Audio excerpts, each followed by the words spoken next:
Yo, what's good? It's your boy Dre back with another episode. This might be a quick, short episode.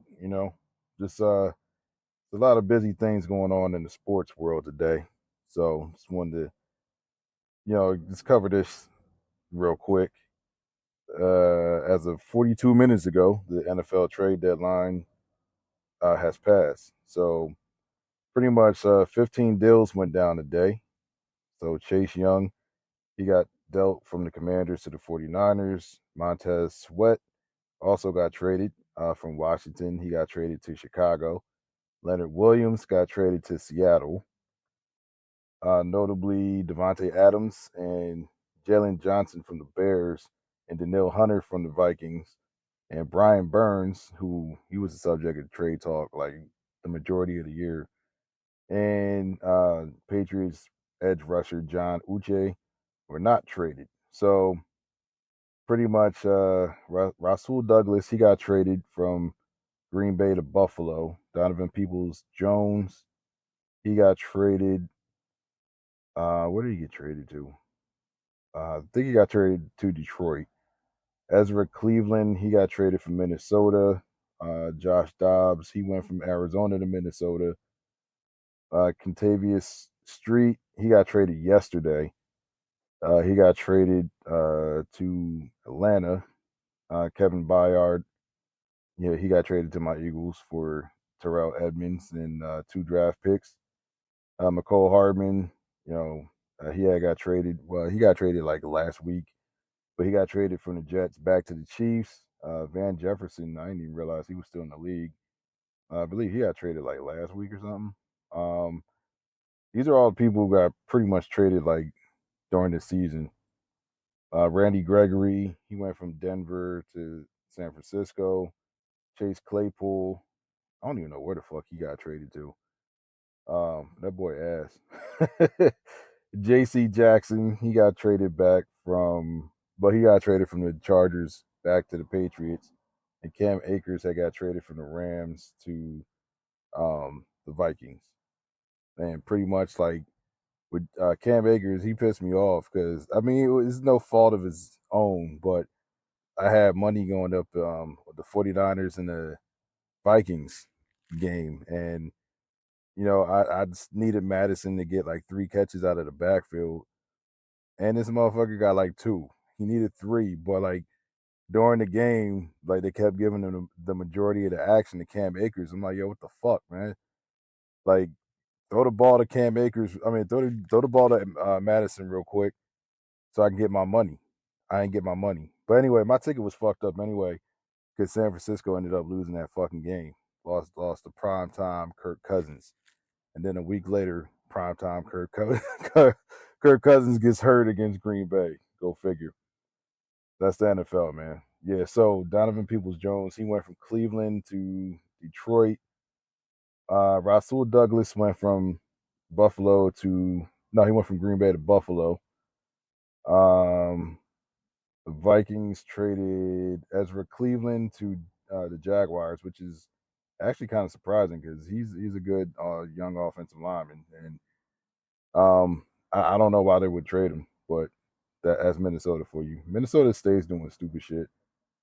So T. Higgins did not get traded. I don't know why the fuck Cincinnati would trade T. Higgins. I mean, unless he's looking for more money and they're just not going to pay him. But see what it is. So yeah, man, like that was pretty much the trade deadline in the NFL, and then pretty much in the NBA. Woke up this morning seeing that James Harden finally got traded. So I'm like, yo, I'm happy. I'm happy. I don't. He got traded. Who do we trade him for? We got back like a bunch of players and shit like that, and like some picks. Um, but the jury is. I said jury. The jury is out on that trade. We really won't know in maybe like a couple years or so who won the trade. But I would say that the Sixers won the trade just because they got rid of a fucking headache. But it was a self-inflicted headache. Like they traded in one headache for another headache. Like they literally traded Ben Simmons for James Harden. So you basically swapped divas. That's basically what the Sixers did. And like it's been tough like being a fucking Sixers fan as of late because one, motherfuckers can't get out the second round. And then two, you're just dealing with two prima donnas who wanted to get out of Philly for different reasons, but still, like they just forced their way out of Philly. And like this new trend in the NBA is getting on my nerves. Like these people, these players are just forcing their way out, like making the work environment toxic and really uncomfortable to the point where you actually got to trade them. See, they're lucky I'm not in power. I don't own a team or whatever because I'm extremely petty.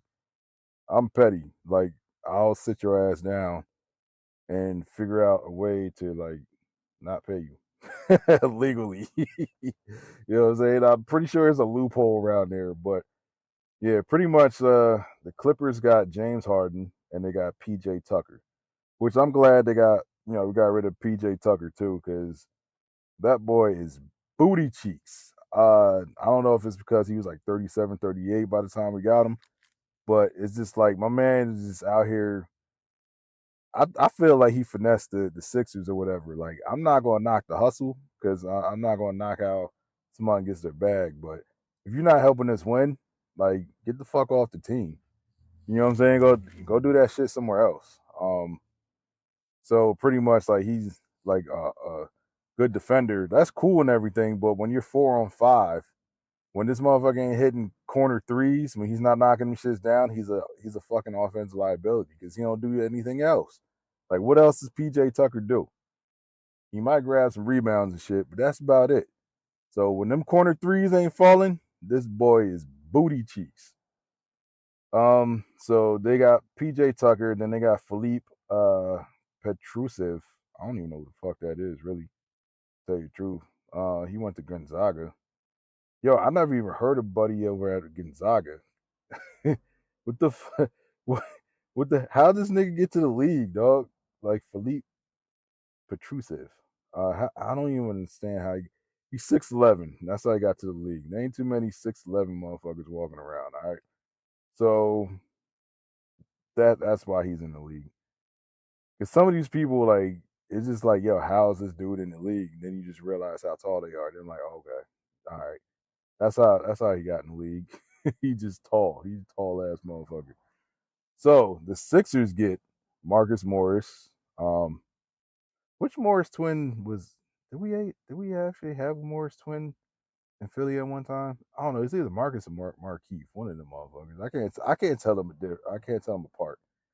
Robert Covington is back in Philly, which I like him. He plays defense and he shoots the three ball.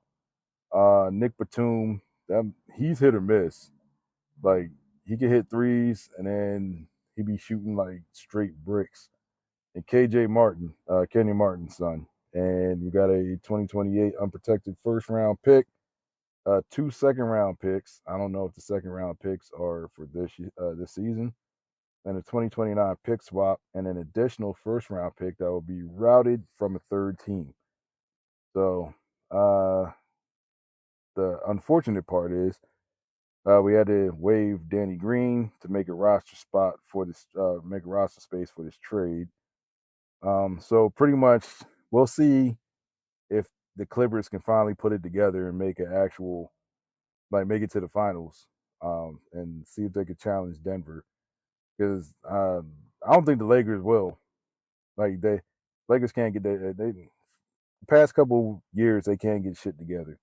So I'm not really worried about the Lakers. They might make the playoffs, but other than that, like Anthony Davis is too inconsistent for me. I think he spent like all his good years in New Orleans carrying New Orleans on his back, and LA's is getting like the dude who looks like his old self on some nights, but then some games like he'll be really great in the first half and then he'll just disappear in the second half. I don't. I think LeBron in these first three games, did he? I think he's hit like 20, like once or whatever, but he might be pacing himself and like then go all out in the playoffs if they make the playoffs. He might be saving his energy for that, like it's a marathon, so try not to come out sprinting. So then you got Russell Westbrook, Paul George, Kawhi Leonard, and James Harden all on one team, all in one starting lineup. Now, my thing is, will James Harden continue to fade? You know, if they when the playoff time comes around, because he's known to disappear. He's disappeared in the playoffs at certain points in every year that he's been in the league. Let's see what else. And can Kawhi and Paul George actually stay healthy around playoff time? Because that's the Clippers, fault. That's their problem. Kawhi has been hurt for like the past two, I think, playoff runs. Paul George wasn't able to, he did it. He did his best. He did his best. But can these two actually stay healthy? And with Westbrook, will he stop bricking in fucking crunch time?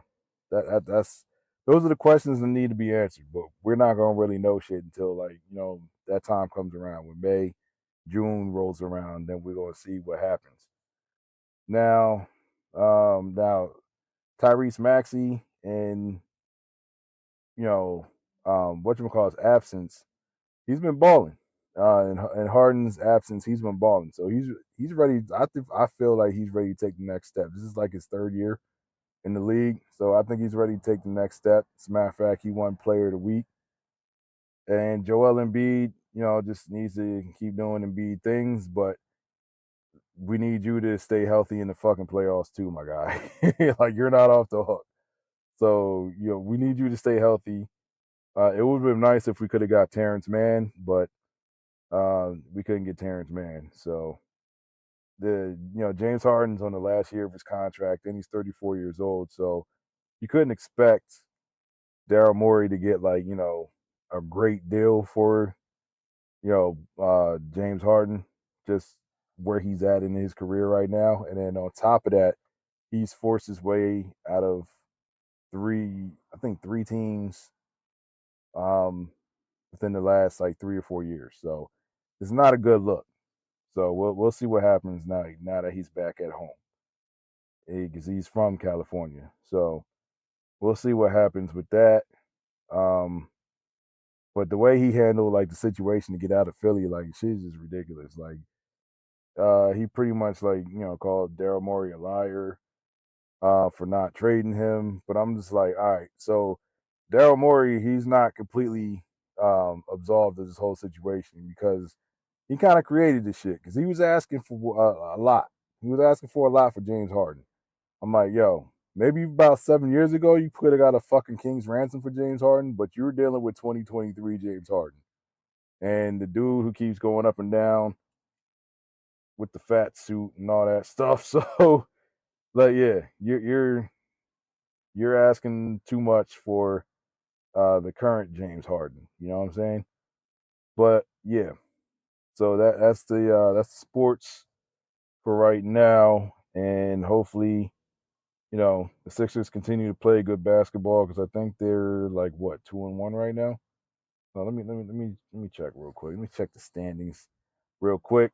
All right, so after 3 games in the East, the Boston Celtics are undefeated. Milwaukee's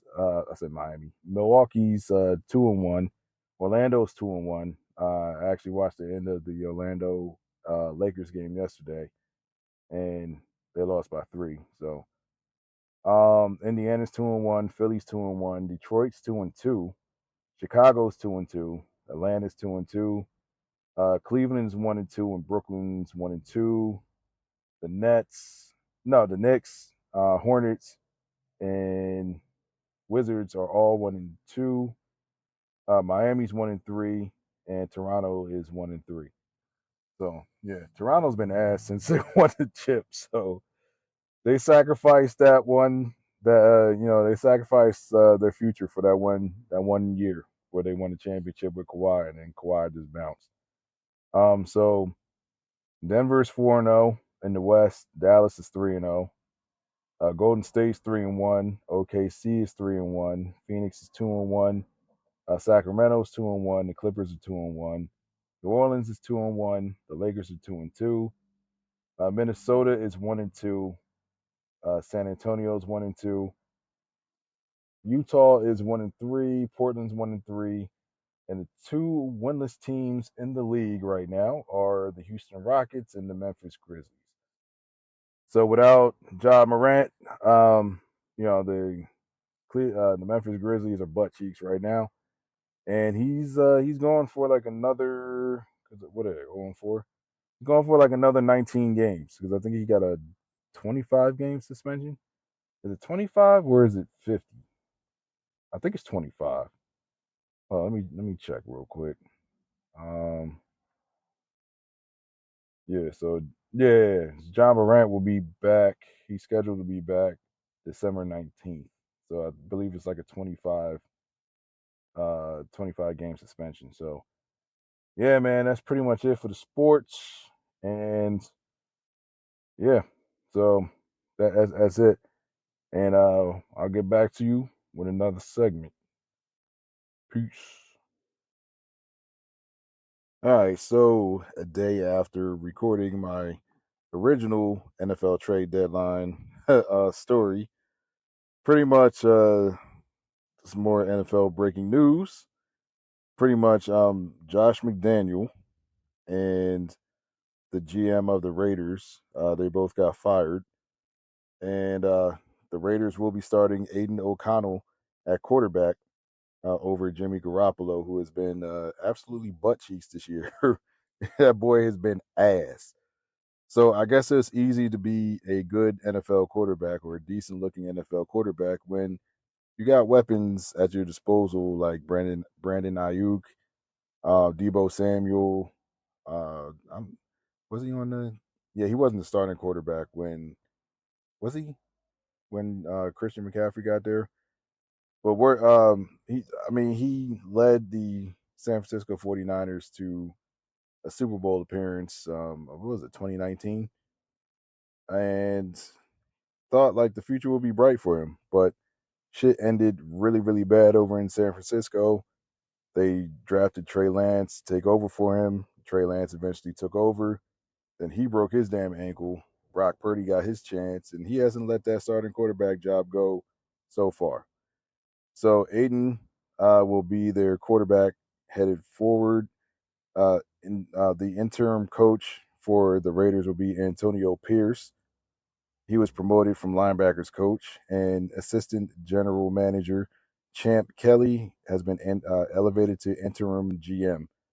Now McDaniels was the offensive play caller, and with his scheme, the Raiders were running with offensive coordinator Mick Lombardi. He was also fired. The Raiders are promoting quarterbacks coach Bo Hardigree. I never heard of this dude. The offensive coordinator and play caller. The question remains, though, if the NFL's number 31 ranked total offense, because they can't move the ball for shit, and yards per game was the problem, and it was McDaniel's scheme. So, what system are the Raiders going to run moving forward? 2 years ago, when then coach John Gruden resigned, the Raiders maintained his system and the new play caller Greg Olson. Uh, a previous offensive coordinator, well, he was a previous offensive coordinator in the league. Like he put his own spin on it, so we don't know what Hardigree is going to do with the offense. Now O'Connell, he's a fourth round pick. He's a rookie, out of Purdue. He started week 4, and they lost to the Chargers when Garoppolo was out with a concussion, and came in for relief. Was Brian Hoyer. That boy is ass cheeks too. He's been ass cheeks his whole career. I don't know how he's been able to keep a job as a backup quarterback, but yeah. So it's a mess over in Las Vegas with the Raiders. Now Jimmy Garoppolo is actually due 11.25 million dollars for the 2024 season. His roster bonus is also 11.25 million, which will become guaranteed on the 5th day of the 2024 league year. So they might just actually have to take a salary cap hit and just have some dead money getting rid of Jimmy Garoppolo. See if Aiden O'Connell is the see if he's the quarterback of the future in his low sample size, or if they just keep losing out. If they have an opportunity to draft Caleb Williams, will they go ahead and go in that direction? It's a lot of questions in the off season for the Raiders. So yeah, they they got some shit to work out. Now, story with the Arizona Cardinals says the miserable to people. As a former Cardinals employees describe life under their owner Michael Bidwill. Now, the Arizona Cardinals were riding a 3-game winning streak halfway through the 2019 season when Michael Bidwill called a mandatory all-staff meeting to address the drunk driving arrest of his right-hand man, executive vice president and chief operating officer Ron Minigar, whatever his name is. It was the second such arrest of a top team official in the year, and Bidwell was irate. So during a Mothers Against Drunk Driving training, Bidwell unleashed a profanity-laced tirade at Minigar in front of everyone. So he pretty much berated him and chewed his ass out at the Tempe facility, along with workers who watched the video feed at State Farm Field. People who were there told ESPN. Now, Bidwell emphasized his displeasure at having to deal with another DUI so soon after the 2018 DUI of arrest of general manager Steve Keim. The overall message was, I can't believe I have to fucking do this again. This embarrassed me. Don't drink and drive, one former employee said. It was so uncomfortable, another witness said. It felt he was putting Ron on a stake in front of everybody. The 19-year Cardinals executive, red faced and embarrassed, apologized to the team and asked for forgiveness. I did something really stupid, and my face was beat red. Uh, was beat red because I was an asshole. I got in the car and I drove home, and I got in the car and I drove intoxicated. That was the part. No, that part of it was justifiable. Minigar said ESPN. Well, told ESPN in October, but it did go over the top. So yeah, he just. I guess like he went in on him. Like he just berated him with a profanity laced um tirade. Says your negativity sucks the life out of the entire process and erodes our collective resolve to work our asses off for you in this franchise. Minigar wrote, "It's not just me. Everyone in the building is impacted by your constant negativity. The Cardinals' workplace culture under Bidwell has come under scrutiny since April, when Terry McDonough, my bad, the team's former vice president of player personnel, filed an arbitration complaint that accused the team and owner of gross misconduct, including discrimination and harassment, among other allegations. In this complaint, McDonough said Bidwell retaliated against him for objecting to the owner's alleged plan to improperly communicate with Keim during his suspension by using burner phones. And McDonough's filing accused Bidwell of berating, reprimanding, and ultimately demoting him after he and then head coach Steve Wilks complained.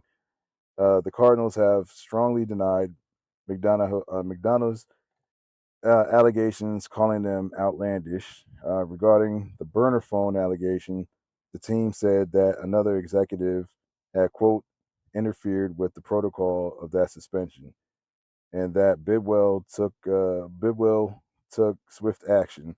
So basically, he tried to say like another. They try to put, I guess, like pin it on another imaginary employee, which Bidwell probably did the shit and just made up like oh he just did it or whatever. But it seems like Michael Bidwell is running a toxic environment over at the Arizona Cardinals, organization. No wonder why they can't get their shit together and be a serious playoff contender after making it to the Super Bowl back in, I think it was like 2009 when they lost to the Steelers. So if you dig deep into the background of certain organizations, you can see like why these motherfuckers never win shit anyway. Because the shit starts from the top down, from like your owner. If your owner is a piece of shit, more than likely your organization is going to be a piece of shit. So, yeah, hopefully, I don't know. I don't know what they could do with Michael Bidwill, but if he can get the fuck out, because I never heard anything about like Bidwill's father running the team. Because I think he's like a second generation Bidwill running the Arizona Cardinals. So yeah, never really heard anything about his father. Like no dirt, no nothing. But this is usually what happens when you get like a second generation person that runs a company or something like that or a team.